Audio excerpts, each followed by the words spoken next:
mais conhecida de vocês seja o próprio livro bíblico do Gênesis, onde a serpente ela convence a Eva a provar do fruto proibido e Adão e Eva são expulsos do paraíso. Então, a serpente, nesse caso, ela traz uma noção do mal, né? Mas isso não foi sempre assim, né? Então, existem culturas, por exemplo, onde as serpentes elas são veneradas e são símbolo de poder, né? Então, por exemplo, no Egito Antigo, existiam deuses, né, como o Neberhau, que é um deus que promovia a justiça eterna para os mortos, ele era representado como uma serpente, né, com duas pernas.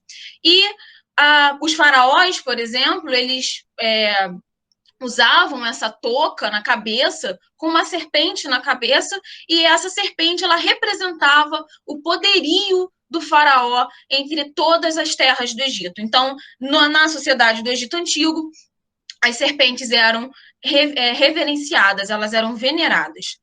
A gente passa pela mitologia grega, e aí, na mitologia grega, a serpente ela tem uma relação com o deus Esculápio, que era o deus da medicina, de uma maneira geral, que curava as pessoas. E o Esculápio ele era frequentemente representado com um bastão, onde tinha uma serpente envolvida nesse bastão, e isso representava o triunfo da humanidade sobre as doenças. E hoje, até hoje, o bastão de Esculápio, que é essa figura que vocês estão vendo, o bastão enrolado na serpente, é o símbolo da medicina até hoje, da profissão médica até hoje. Então, ao mesmo tempo que existe na humanidade uma fascinação pelas serpentes, existe também, ao mesmo tempo, um grande medo de morrer envenenado. E dessa forma, existe na humanidade um desejo de resistir aos venenos, aos seus ataques, os ataques mortais das serpentes, né? E a primeira história sobre esse medo, que se tem notícia na história da humanidade, ela vem do Império Romano, né? Na época do imperador Marco Aurélio. O imperador Marco Aurélio, ele reinou em Roma entre os anos 121 e 180 depois de Cristo. E nessa época, o Império Romano ele atingiu o auge da sua expansão, né? Ele dominava praticamente todo o continente europeu, né? A Turquia e o norte da África, né? Então, talvez algumas pessoas saibam, o Império Romano ele tinha um exército enorme e brigava com outros povos por conquista de mais territórios. E isso fazia com que Marco Aurélio ele tinha uma série de inimigos que queriam matar o Marco Aurélio. E aí ele tinha um pânico real, um pânico doentio, que é até relatado, de morrer envenenado, seja por serpentes ou seja por plantas, cogumelos venenosos, enfim. Ele tinha um grande pânico de morrer envenenado e acabar com o Império Romano, né? E aí ele ordena o seu médico particular, né, que é o Galeno de Pérgamo, a produzir um antídoto para envenenamento por serpente. Ele pede para que o Galeno desenvolva um medicamento que ele possa tomar e ficar imune a venenos por serpente. O Galeno de Pérgamo ele é uma das grandes figuras da antiguidade. Ele era um médico que era nascido em Pérgamo, que é hoje mais ou menos é a atual Turquia. Ele criou tratados muito importantes na área de anatomia, de fisiologia, alguns conceitos que valem até hoje. Então, por exemplo, Galeno foi o primeiro a lançar o conceito de que um efeito de um medicamento depende da dose. E um antídoto só pode funcionar se você ingerir esse antídoto. Então, isso vale até hoje. Então, isso vem dessa época. E como ele era um médico da corte e o Galeno, o Marco Aurélio tinha medo disso, de morrer envenenado, ele dedicou boa parte da sua vida a estudar envenenamentos. E ele aí foi estudando relatos de povos antigos norte-africanos que foram dominados pelo Império Romano. Ele foi estudando filosofia grega e ele chega no primeiro medicamento se tem notícia contra envenenamentos por serpentes, que ele deu o nome de teriaga de Andrômaco. Teriaga, no grego, quer dizer que diz respeito a animais peçonhentos. E ele acreditava que esse medicamento tratava pessoas envenenadas. Então, o Periaga ele se baseava em narrativas e crenças de vários povos, e ele era um medicamento extremamente complexo.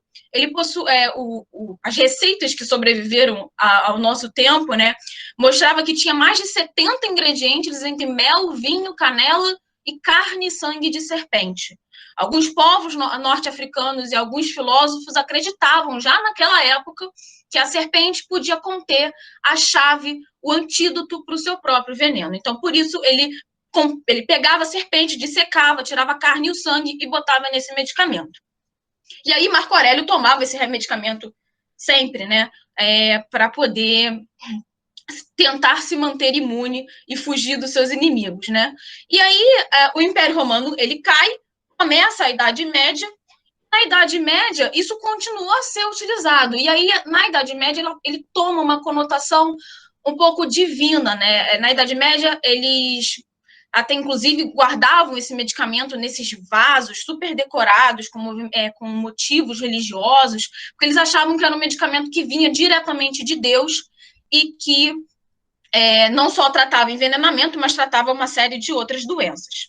E aí, depois da descrição desse medicamento, a pesquisa, né, sobre envenenamentos por serpentes e todo o desenvolvimento da ciência, de uma maneira geral, ela sofre uma parada, né, durante a Idade Média. Na Idade Média, o desenvolvimento científico não era estimulado, né, só no final da Idade Média, lá para 1450, e o início do período renascentista, é que as pesquisas, de uma maneira geral, elas foram gradualmente retomadas.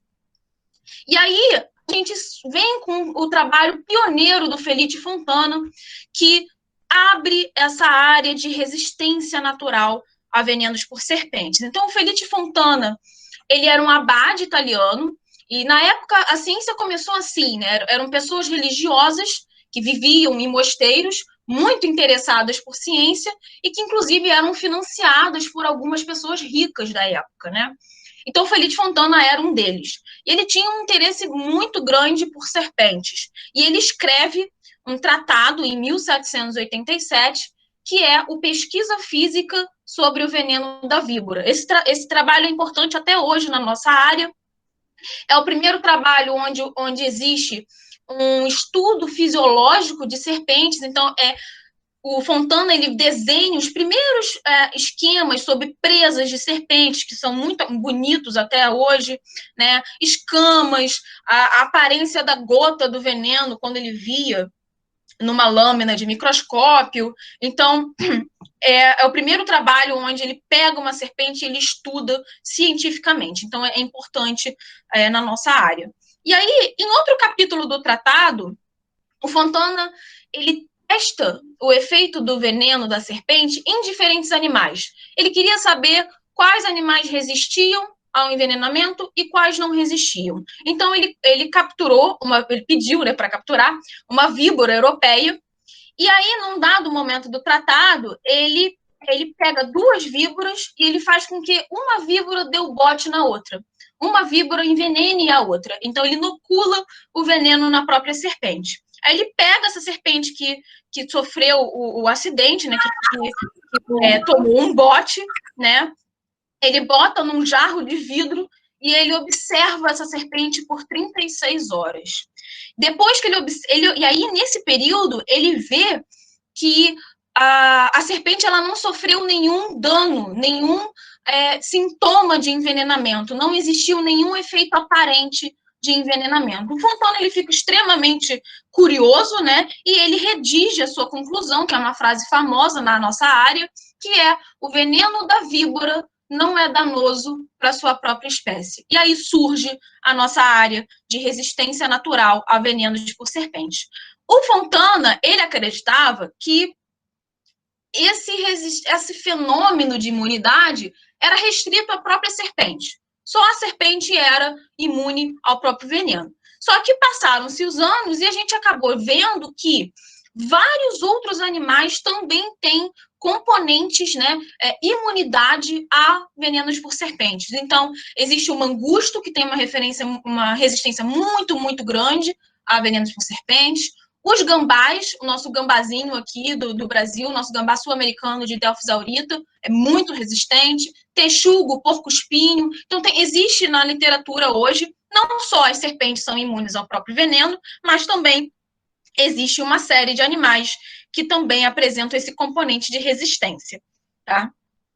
E aí, como é que a ciência explica esse fenômeno, né? A gente conhece esse fenômeno desde a antiguidade, mas como é que a ciência hoje observa esse fenômeno? Ela consegue explicar esse fenômeno. Então, muitos desses animais que eu mostrei para vocês anteriormente, eles são conhecidos como animais que são simpátricos a diversas espécies de serpente. Ou seja, um animal que é simpátrico é um animal que divide o mesmo habitat que a serpente. Então, a presa está lá, a serpente também está compartilhando o mesmo ambiente, o mesmo habitat.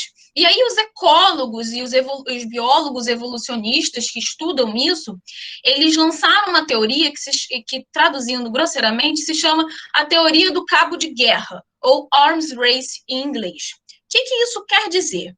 Bom, o veneno da serpente, ele é uma mistura extremamente complexa de proteínas, de peptídeos, que tem algumas funções definidas, né? O veneno da serpente, ele serve para imobilizar a presa, então a presa não consegue fugir, serve para matar a presa e serve para auxiliar na digestão da presa pela serpente. Então, os venenos das serpentes, de uma maneira geral, eles estão sob constante pressão evolutiva, constante pressão para que ele continue cada vez mais mortal, cada vez mais eficiente. Porque, lembra, para uma serpente, quanto menos veneno ela precisar para poder matar uma presa, melhor. Então, o veneno da serpente é uma secreção biológica que está em constante mudança, em constante evolução. E aí, no outro lado da interação, nós temos a presa da serpente, certo? E aí, à medida que a serpente, ela seleciona as suas presas, ela caça as suas presas, isso também faz com que a presa comece a desenvolver, comece a sofrer pressão evolutiva para desenvolver traços de resistência. Então, ao mesmo tempo que a serpente preda o animal, ele seleciona presas que começam a desenvolver traços de resistência. E é assim que o fenômeno da resistência começa a surgir. Então, um exemplo muito legal sobre isso, né, vem dos Estados Unidos, nessa interação biológica entre uma serpente, que é a cascavel do Pacífico. A cascavel do Pacífico, ela vive, né, na costa leste dos Estados Unidos, no estado da Califórnia, tá? E essa serpente, ela divide o habitat com esse esquilinho bonitinho, que é o esquilo terrestre da Califórnia, tá? E aí, vários estudos de ecologia já mostraram que essa cascavel, o prato favorito dela é esse esquilo. Então, vários estudos de comportamento ecológico já viram que, na maior parte das vezes, a cascavel escolhe esse esquilinho para jantar. E aí, esse esquilinho, ele passou a desenvolver, ao longo da evolução, uma série de traços comportamentais de resistência, ou seja, ele eriça os pelos dele para ele se tornar um pouco mais ameaçador, ele vocaliza, ele faz alguns sons para tentar ameaçar a serpente, e ele também tem defesas bioquímicas contra o veneno de serpentes, que vocês já vão ver mais para frente da apresentação. E aí é muito interessante estudar esse caso, porque, diferentemente da cascavel, que só fica ali na região pacífica dos Estados Unidos, esse esquilinho está um pouco mais distribuído pelos Estados Unidos, e aí existem populações que dividem o habitat com a cascavel e outras populações que não estão em contato com cascavéis. E, muito interessantemente, só as populações de esquilos que dividem o habitat com a cascavel, né, que são simpátricos à cascavel, é que tem o traço de resistência, seja comportamental, seja bioquímico. Então, por isso que eu falei para vocês no slide anterior da importância da simpatria, da importância de se compartilhar um mesmo habitat para que esse traço de resistência surja no animal, né? Então, somente os esquilinhos que dividem o habitat, que são predados pela cascavel, que apresentam, né, a resistência natural, certo? E aí, o que acontece? Esse jogo, ele, ao longo da evolução, né, esse jogo ele virou, né? Então, não só esses animais, eles se tornaram resistentes a venenos por serpentes, como alguns desses animais também começaram a predar a própria serpente, tá? E aí, como é o caso dos gambás, né? Os gambás são predadores profissionais de serpentes, e os mangustos. Então, eu trouxe um videozinho para vocês verem sobre a luta de um mangusto contra uma naja indiana. A naja indiana é uma das cobras mais tóxicas do mundo. Se a gente fizesse um ranking de cobras mais venenosas do mundo, a naja ia estar ali em algum lugar do ranking, né? Então, esse videozinho é feito pela National Geographic e mostra muito a imunidade que esse mangusto tem. Então, aqui. O mangusto ele vive nessas áreas áridas da Índia, né, quase desérticas, praticamente, e que é o mesmo habitat dessa serpentezinha, que é a naja indiana, naja. A naja indiana, ela é uma cobra gigantesca, os adultos conseguem chegar até 2 metros de comprimento, e ela possui um veneno neurotóxico, ou seja, um veneno que degrada o sistema nervoso central e periférico. E se uma pessoa sofre um acidente por naja indiana e não consegue ser tratada a tempo, um adulto humano morre em menos de 1 hora, para vocês terem ideia da potência do veneno da naja.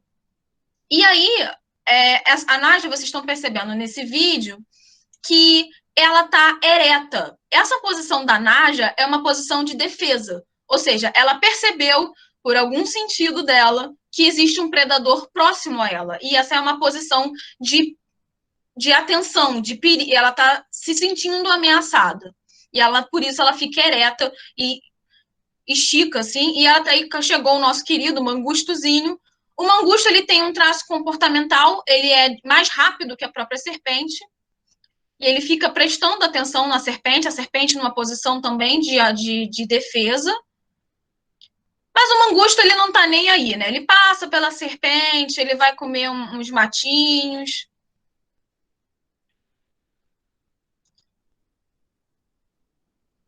Ele bebe uma água também.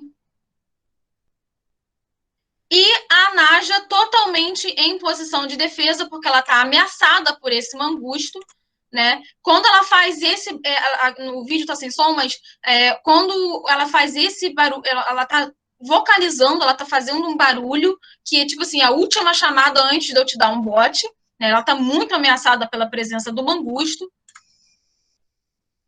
Ela tenta dar um bote e o mangusto foge.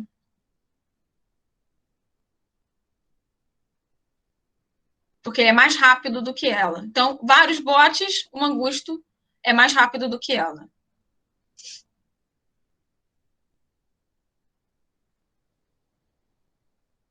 Isso é um traço de resistência também, é um traço comportamental. Aí que ele dá um único bote, deixa ela meio desacordada. E aí o mangusto, ele mata a naja mordendo a cabeça dela, que é onde tem a glândula de veneno.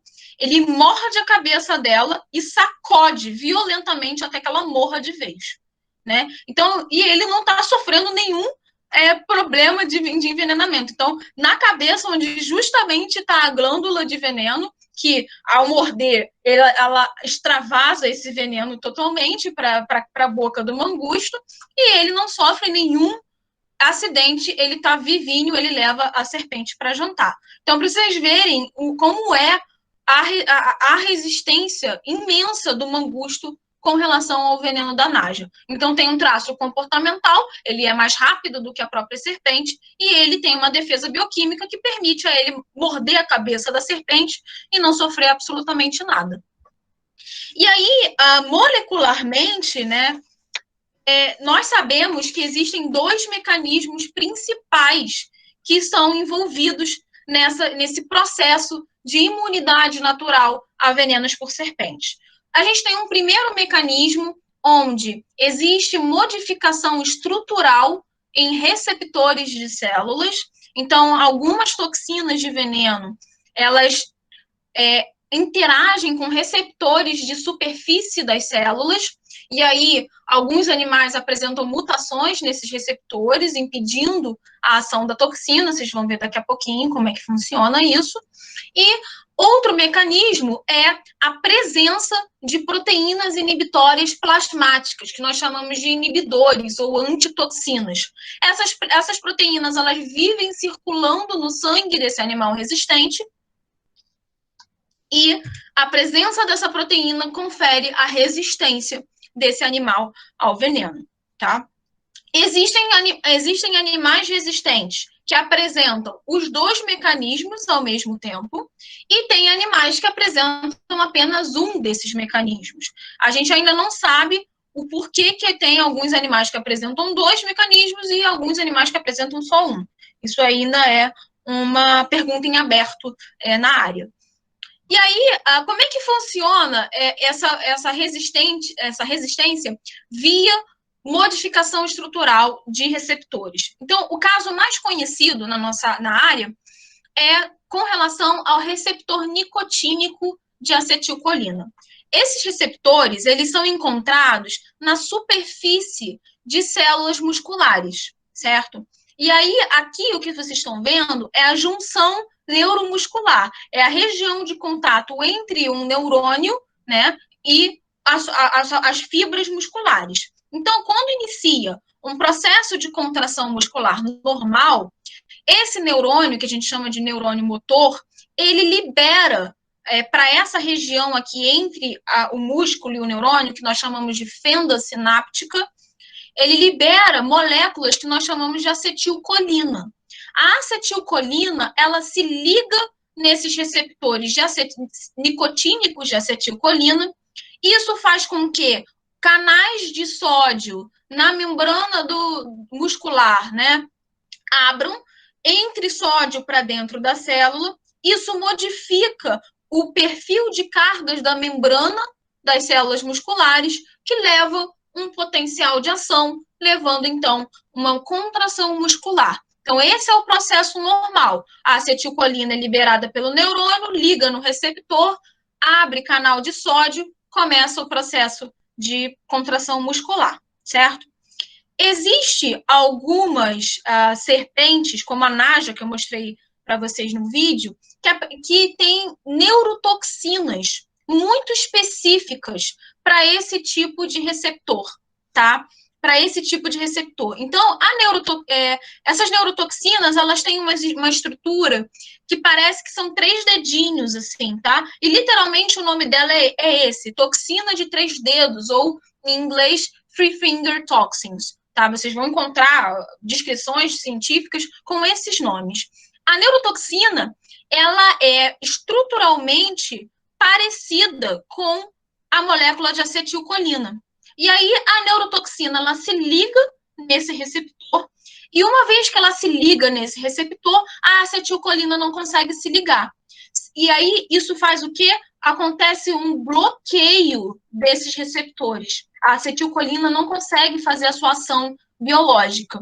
Se existir um bloqueio desses receptores, o canal de sódio também é bloqueado, e aí acontece paralisia muscular. Então, pessoas que são envenenadas por najas, que têm essa neurotoxina no veneno, elas sofrem uma paralisia muscular intensa, e em casos mais graves, a pessoa morre por paralisia respiratória, tá? Por causa dessas neurotoxinas.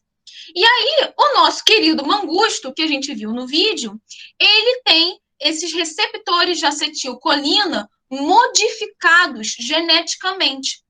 Ele é diferente dos receptores de acetilcolina comuns que a gente vê em outras espécies.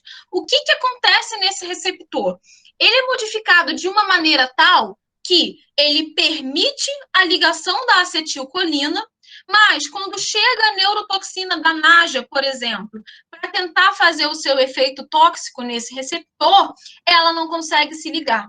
Porque esse receptor, ele só deixa a acetilcolina se ligar, ele não deixa a neurotoxina se ligar. E aí acontece que o mangusto, ele mantém a sua contração muscular normal, a neurotoxina está ali, mas ela não consegue fazer nenhum efeito tóxico, ela não consegue fazer com que o mangusto sofra paralisia muscular, tá? Então, esse é um dos mecanismos clássicos, né, na resistência por venenos de serpente. O segundo mecanismo que eu falei para vocês agora tem a ver com a presença, né, de antitoxinas que circulam no sangue. A gente encontra essas antitoxinas, por exemplo, no nosso gambá sul-americano, no Didelphis aurita, e a gente encontra também na própria serpente, que é a caso da jararaca, que foi uma serpente que eu estudei durante o meu mestrado e no meu doutorado. Aí você pode me perguntar, mas Viviane, a própria serpente resistente ao veneno? Como assim? Né? Então, essa resistência ela pode acontecer por dois mecanismos, né? Dois mecanismos justificam, né, uma serpente ser imune ao próprio veneno. O primeiro mecanismo é a autorresistência, ou seja, a serpente, a glândula do veneno da serpente fica na cabeça dela. E essa região é uma região que é dita extremamente vascularizada. Tem muitos vasos sanguíneos aqui na cabeça da serpente. E aí, se acontecer qualquer extravasamento do veneno que está na glândula para a corrente sanguínea, a serpente não morre do seu próprio veneno. Então, isso é um processo que nós chamamos de autorresistência. O outro ponto é com relação à ofiofagia. Existem alguns animais, algumas serpentes, né, que comem serpentes, tá? Que é o caso da Lampropeltis, é uma serpente também do estado da Califórnia, lá nos Estados Unidos, que ela tem como prato principal as próprias cascavéis, né, da Califórnia, que é aquela cascavel que eu mostrei para vocês. Então, a Lampropeltis, para ela poder comer uma cascavel, que é uma serpente super venenosa, ela também tem inibidores que permitem que ela consiga comer a serpente sem que ela morra, né? Então, basicamente, a serpente ela tem esses dois pontos, né, de resistência. E aí, como é que isso acontece, né? Esses animais, eles possuem duas moléculas que estão circulando no sangue, né, essas antitoxinas, e aí acontece que, vamos supor que alguma toxina de veneno caia na corrente sanguínea desses animais, ou da serpente, ou do gambá. Então, ela cai na corrente sanguínea e ela vai tentar fazer o seu efeito tóxico, ela vai degradar vasos sanguíneos, outros substratos, vai interagir com o receptor, enfim. Ela vai tentar fazer o seu efeito tóxico.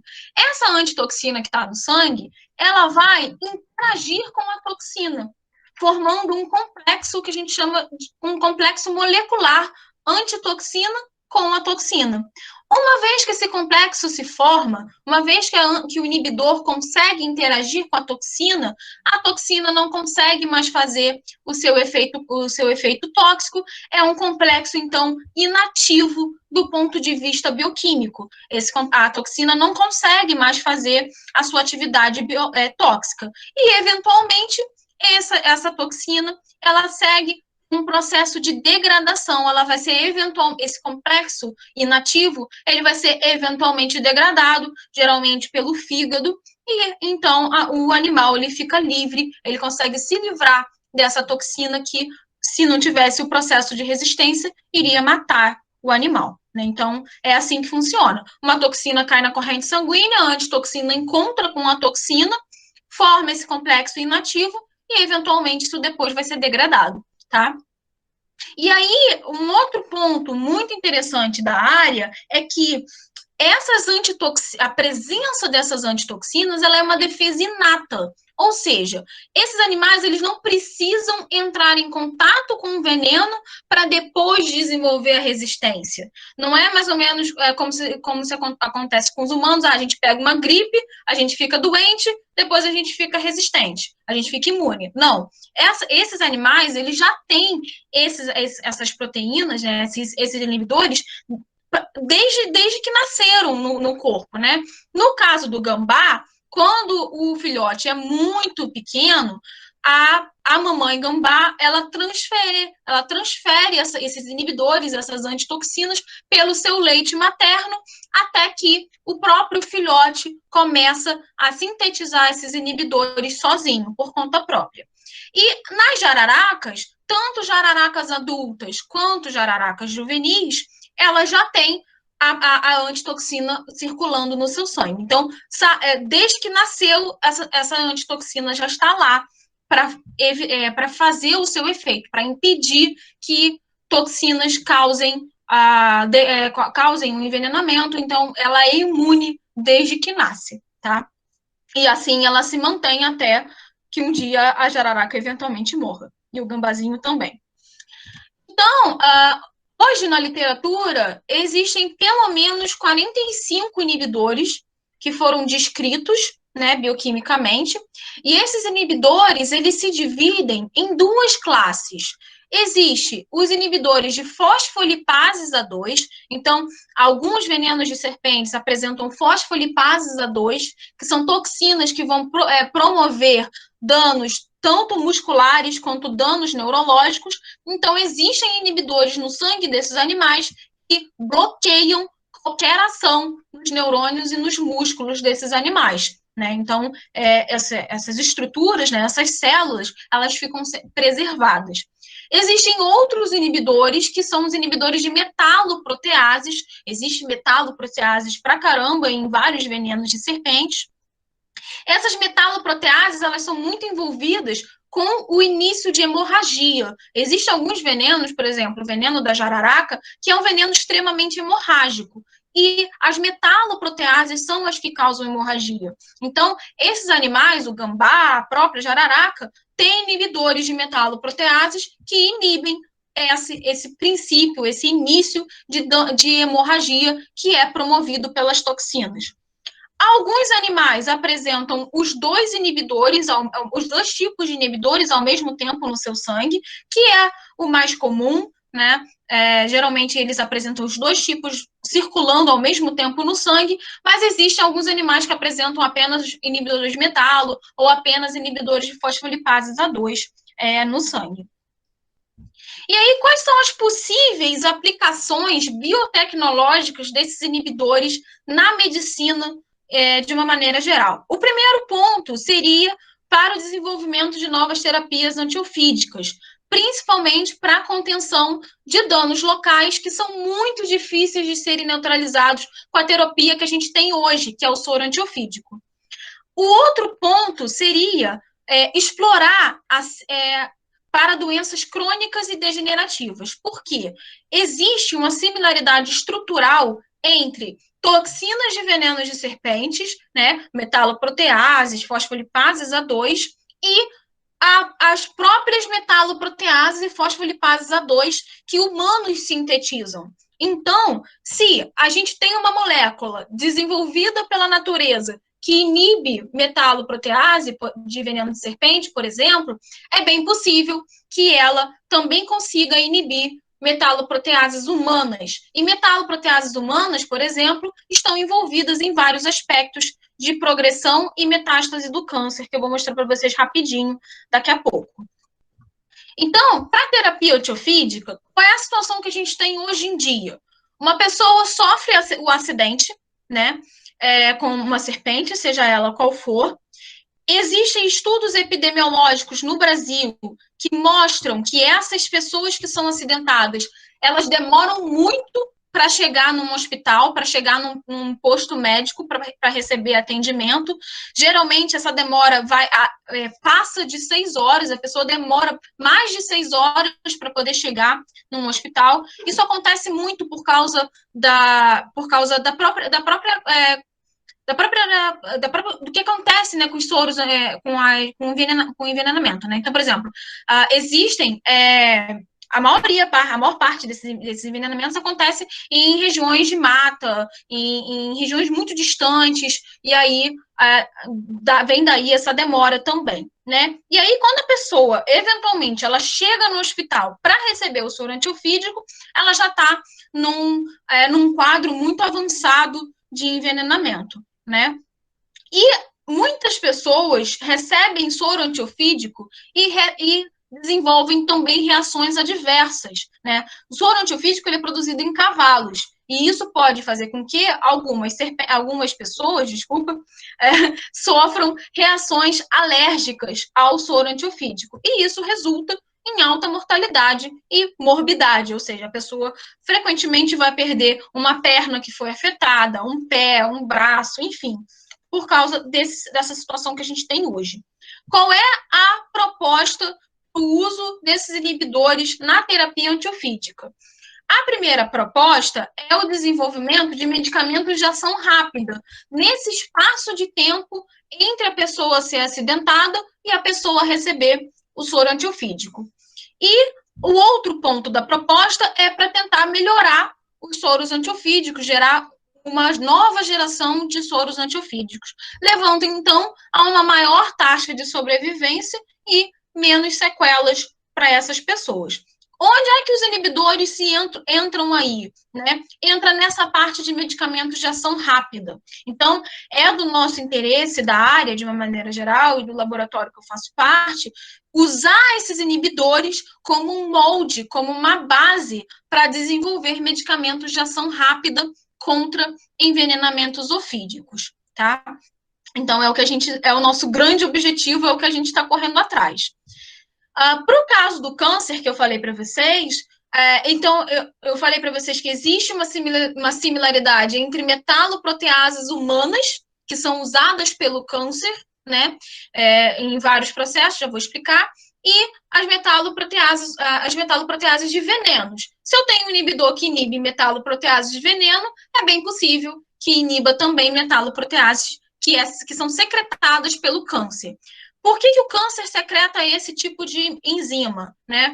O câncer, para ele crescer, para a massa tumoral crescer, ele precisa abrir caminho por entre a matriz extracelular do tecido saudável. Então, ele penetra no tecido e migra e cresce, secretando essas MMPs, essas metaloproteases de matriz. E não só essas metalos, elas abrem caminho para o câncer crescer, mas ela também possibilita o processo de angiogênese, ou seja, a formação de vasos sanguíneos próximos ao tumor e que alimentam esse tumor e favorecem a metástase. Né? Então, isso é uma hipótese ainda está em estudo, mas é possível que esses inibidores que a gente encontra no gambá, na serpente, possam inibir essas MMPs e inibir esse aspecto de progressão de invasão tumoral em tecidos saudáveis e, consequentemente, metástase. Então, isso é uma hipótese que está sendo trabalhada.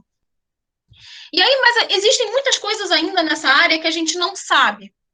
Por exemplo, como essas antitoxinas interagem com a molécula, como é que a estrutura tridimensional desses inibidores, como é que o inibidor consegue entrar em contato com a toxina, qual é a região estrutural, né, desse inibidor que é responsável por inibir essa toxina, por cancelar, né, a ação dessa toxina.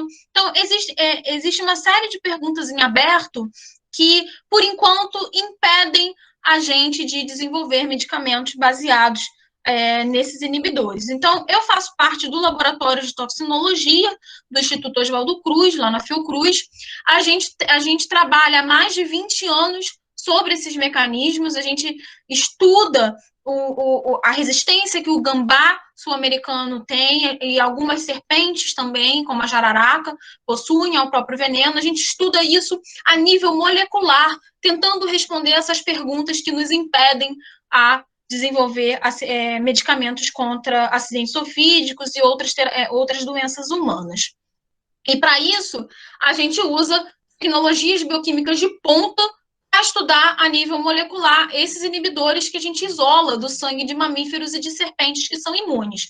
E aí, com essas informações, a gente cria os modelos tridimensionais por computador e a gente entende como é que uma proteína interage com a outra. Tá? Então, recentemente, a gente publicou esse trabalho, né? Esse foi da minha tese de doutorado. Eu estudei a imunidade que a jararaca possui a seu próprio veneno. Então, o veneno da jararaca é um veneno extremamente hemorrágico, tem muita metaloprotease de veneno, e ela tem no seu sangue essa antitoxina que a gente chama de BJ46A, e ela inibe completamente o efeito hemorrágico do veneno da jararaca. E aí a gente gerou, durante a minha tese, uma série de dados bioquímicos, usou isso para modelar tridimensionalmente as proteínas no computador, e aí a gente gerou um modelo tridimensional. É o primeiro modelo que a gente tem hoje na literatura. Essa parte aqui em ciano é a toxina de serpente, a parte em azul é o inibidor entrando em contato com a toxina de serpente e inibindo a ação dessa protease, dessa metaloprotease de veneno. Então, com esse modelo tridimensional, agora a gente vai partir para tentar estudar um pouco mais a fundo, para tentar, quem sabe, um dia, desenvolver algum medicamento com base nisso. E aí, algumas mensagens para vocês levarem para casa para resumir. O fenômeno da resistência de alguns animais ao veneno de serpentes não é um fenômeno novo, ele é conhecido pelo menos experimentalmente desde o século XVIII, mas vocês viram que desde o Império Romano a gente já tem algumas evidências de que a serpente pode ser imune ao próprio veneno.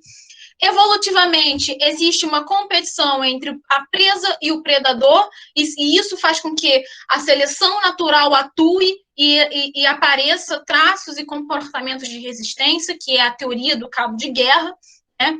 Alguns animais, eles não só são resistentes, mas eles também se especializaram em predar serpentes, que é o caso do mangusto, que vocês viram no videozinho.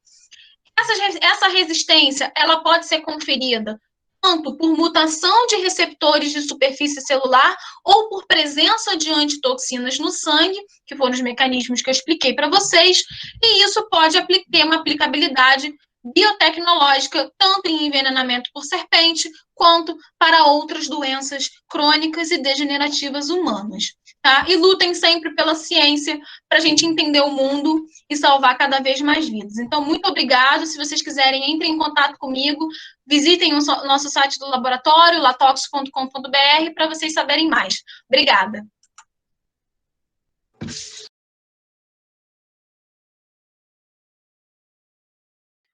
Boa noite, Viviane. Boa noite. Hoje eu estou mediando aqui a sua palestra.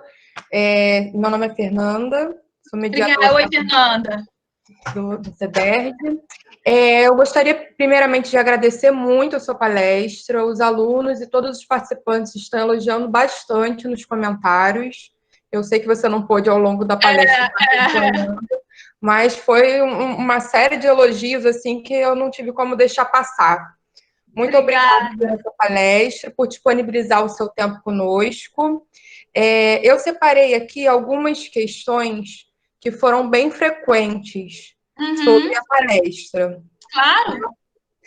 A primeira questão foi: os soros produzidos pelo Butantan possuem ação de modo contínuo e vitalício, ou a cada acidente um novo soro deve ser administrado? Sim. Bom, então, gente, como é que o soro funciona? O Butantan, ele tem uma fazenda, né, no interior de São Paulo, né, que tem cavalos, né, de grande porte, de raça específica, e o soro, ele é produzido injetando veneno de serpente nesse cavalo. Esse cavalo, ele monta uma resposta imunológica, a gente coleta os anticorpos desse cavalo, E isso, então, é o soro antiofídico. Então, o soro antiofídico é anticorpos de cavalo contra veneno. Então, cada vez que você sofreu o acidente, você tem que tomar uma ou mais ampolas de soro antiofídico para que você resista, né, ao envenenamento. Qual é o problema disso? Se você for uma pessoa muito azarada e teve mais de um acidente ofídico ao longo da sua vida, o que vai acontecer? O anticorpo de cavalo é reconhecido pelo seu corpo como um corpo estranho, como uma coisa que não é sua. E isso também gera efeitos adversos. As pessoas podem montar respostas alérgicas contra o soro antiofídico. Então, hoje, existe uma série de iniciativas na pesquisa para melhorar o processo de produção, para tirar essa coisa do disparo, né, de reações alérgicas e humanizar, né, entre aspas, o soro antiofídico para que a gente não tenha esses efeitos. Então, sim, a cada caso de envenenamento que você sofrer, você vai tomar várias ampolas de soro antiofídico do Butantan. Muito obrigada pela resposta. A próxima questão a maioria das pessoas não consegue identificar a cobra que a picou. Qualquer soro serve ou para cada cobra é um soro diferente? Ah, tá. Então, hoje a gente... Exatamente, isso é um grande problema na clínica, de uma maneira geral. Então, são poucos os médicos que conseguem olhar para um quadro de envenenamento e saber, isso foi uma jararaca, isso foi uma cascavel. São poucos os médicos que fazem isso, tá? Então, o que a gente tem hoje, o Butantan desenvolveu uma série de soros antiofídicos que são polivalentes. O que isso quer dizer? Ele consegue neutralizar, por exemplo, veneno de jararaca e veneno de cascavel. Veneno de jararaca e veneno de surucucu. Então, quando o médico não tem certeza de qual foi a serpente que acidentou aquela pessoa, ele vai, por via das dúvidas, oferecer um soro antiofídico polivalente, tá? Que neutraliza venenos que vêm de mais de um gênero de serpente. Muito obrigada novamente pela resposta. A próxima questão é: a peçonha das serpentes só age na corrente sanguínea? Se for ingerido, o que causa no sistema digestório, mesmo sendo em humanos ou animais? Olha, não, a serpente, por exemplo, existem sim toxinas de serpentes que vão atingir diretamente os vasos sanguíneos, então é o caso do veneno da jararaca, por exemplo, né, que caiu na corrente sanguínea, ele começa a degradar os componentes dos vasos, levando à hemorragia. Existem toxinas, como eu mostrei para vocês na apresentação, que vão direto para o sistema nervoso periférico, causando paralisia muscular. Então, assim, o veneno é uma mistura muito complexa de toxinas, e cada toxina ela tem o seu cantinho, né? Vamos dizer assim, ela tem uma preferência de alvo molecular. Então, geralmente, o veneno ele tem efeito quando cai na corrente sanguínea, tá? Eu não sei te dizer, eu não conheço nenhum caso de alguma pessoa que tenha ingerido o veneno e tenha sido envenenada. Eu realmente desconheço. Mas eu sei que, por exemplo, se você tem veneno em pó e você cheira esse veneno, você vai ter hemorragia nasal. Isso vai acontecer, tá? Mas eu não desconheço pessoas que ingiram veneno, façam esse teste experimental por si mesmas, né? Ingerem veneno e ver qual é o efeito. Não sei, realmente não sei. A outra questão, na verdade, são duas, né? É do Davidson, que ele fez muitas perguntas ao longo aqui do chat. Uhum. E algumas já foram respondidas durante a própria apresentação, mas as duas finais que ele fez foram: se para esses estudos foi utilizada ancoragem e se utiliza docking molecular nesses estudos também. Sim, a gente tem, lá no nosso laboratório de toxicologia, a gente tem um pesquisador que é especializado em ancoragem e docking molecular, que é o Dr. Francisco. Então, a gente gera dados bioquímicos, o Dr. Francisco, então, ele faz então, a simulação computacional da estrutura da toxina e a estrutura do inibidor, e aí, então, a gente inicia as simulações moleculares, o processo de ancoragem e o processo de docking. É bastante complexo, necessita de uma força computacional muito grande, né? E não é um trabalho de meses, né? A gente está demorando anos e anos para poder fazer esse tipo de simulação. Não é fácil, mas é por docking e ancoragem, sim. Para finalizar, então, agora as nossas questões, você poderia, por gentileza, diferenciar o veneno da peçonha? Não, então, peçonha, gente, é o veneno que é injetado, tá? Então, qual é a diferença entre animal venenoso e animal peçonhento? O animal venenoso, ele tem o seu veneno, mas ele não consegue injetar esse veneno na serpente, na vítima, né? Como, por exemplo, um sapo venenoso. O veneno dos sapos geralmente está na superfície, na pele dele. Então, você precisa encostar no sapo para poder ficar envenenado. Tá? Então, ele não injeta esse veneno em você, ele tem esse veneno na sua pele, tá? Isso é um animal venenoso. Um animal peçonhento, ele tem o veneno e ele tem a estrutura biológica para poder injetar esse veneno na sua vítima, que é o caso da serpente. Então, a serpente, ela tem uma glândula que armazena esse veneno que é produzido, ela tem uma presa que é extremamente móvel e especializada para injetá-la, ela é como se fosse uma seringa de alta precisão, e aí sim, a gente chama as serpentes como animal peçonhento, ela produz o veneno e ela tem capacidade de injetar, é essa a diferença. Muitíssimo obrigada, Viviane, novamente. Eu que agradeço.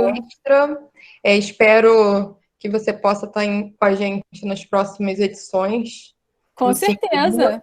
Eu que agradeço a comissão pelo convite. Eu fico muito feliz de poder trazer um pouquinho para vocês sobre esse tema, que eu acho um tema fascinante. Eu espero que vocês tenham gostado.